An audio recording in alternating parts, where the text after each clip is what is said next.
120 secondes, l'invité de la rédaction. Dominique Strauss-Kahn, l'ancien grand favori socialiste de l'élection présidentielle française d'avril prochain, a été placé en garde à vue durant un peu plus de 24 heures jusqu'à hier soir pour complicité de proxénétisme aggravé en bande organisée et recel d'abus de biens sociaux. Tout cela en marge de l'affaire dite du Carlton de Lille. Shirley Bochu, bonjour. Bonjour. Vous êtes escort girl. Tout à fait. Et vous avez appartenu au réseau de Dodo la Saumure. Oui, enfin, pour nous, avec les copines, c'était tout simplement Dominique Dodo, c'est son surnom dans les médias. Dominique Alderweireld, le vrai nom de ce proxénète belge. Voilà, pour nous, Dodo, c'était plutôt Monsieur Strauss-Kahn, c'est le surnom qu'on lui donnait. Dodo, pas DSK plutôt. Non, Dodo, c'est à cause des prestations qu'il nous demandait. Il nous demandait d'être dodo-minatrice, d'être sa dodo, de déposer des petits cas dodo sur son visage. D'accord. Alors, si les juges l'ont placé en garde à vue, c'est d'abord pour tenter de savoir si Dominique Strauss-Kahn a été complice d'un délit de proxénétisme aggravé en bande. Tout à fait. Car le fait de solliciter l'organisation de rencontres avec des escort girls comme vous, d'ailleurs, relève de ce type de délit. Et en France, c'est un délit condamnable. Mais je crois pas que c'est lui qui nous sollicitait, voyez-vous. Ce sont ses amis entrepreneurs qui nous offraient véritablement à lui. Oui, parce que quand vous voulez faire plaisir à quelqu'un, vous lui offrez ce qui lui fait plaisir. À un enfant, des bonbons ou des jouets, et à Dodo, des cucus ou des nichons. On en arrive au deuxième soupçon qui pèse sur Dodo, enfin sur DSK, Oui. Celui de recel d'abus de biens sociaux. Tout à fait. Pardon ?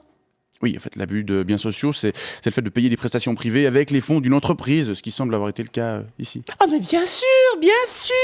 Les amis entrepreneurs de Dodo ont tout payé, les voyages à New York, nos cachets, le matériel, les accessoires, les extras, le gel, et avec les sous de leur boîte de travaux publics, de BTP comme ils disent en France. En espérant sans doute que DSK leur retournerait l'ascenseur s'il était élu, par exemple. Voilà, tout à fait, ça pose problème. Un petit peu. Enfin, en ce qui concerne M. Strauss-Kahn, la question c'est surtout de savoir s'il était au courant du fait que vous étiez payé, en l'occurrence illégalement, et donc s'il a été complice. Mais bien sûr qu'il le savait.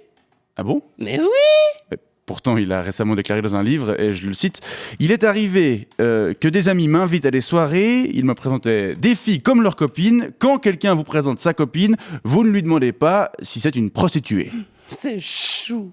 Oui, il a aussi déclaré dans le même ouvrage, et je le cite encore, « La prostitution, le proxénétisme, je les ai en horreur, ce n'est pas moi, cela. » D'accord, donc je comprends que vous n'y croyez pas trop. Dernière question, est-ce que vous étiez de la partie fine organisée par les amis de DSK à New York le 13 mai dernier ? Ah oui, bien sûr, je n'aurais raté ça pour rien au monde. C'était la veille de son arrestation au Sofitel, après qu'il a été dénoncé par Nafissatou Diallo. Oui, la pauvre. Oh là là, elle n'a pas obtenu beaucoup d'argent encore. Oui, la pauvre, surtout parce que vous avez vu ce qu'elle a dû subir. Oh non, je vous rassure, croyez-moi, elle n'a pas dû prendre grand-chose, vu ce qu'il nous avait mis la veille. Non, elle, c'était juste pour le dessert. Shirley Bochu, je vous remercie pour votre Je vous en prie. témoignage. Je rappelle que vous êtes escort girl, membre du réseau de Dodo la Saumure, et vous reveniez pour nous sur l'affaire du Carlton de Lille. Je vous souhaite une bonne journée. Oui, je vous laisse ma carte si jamais. Ah cool.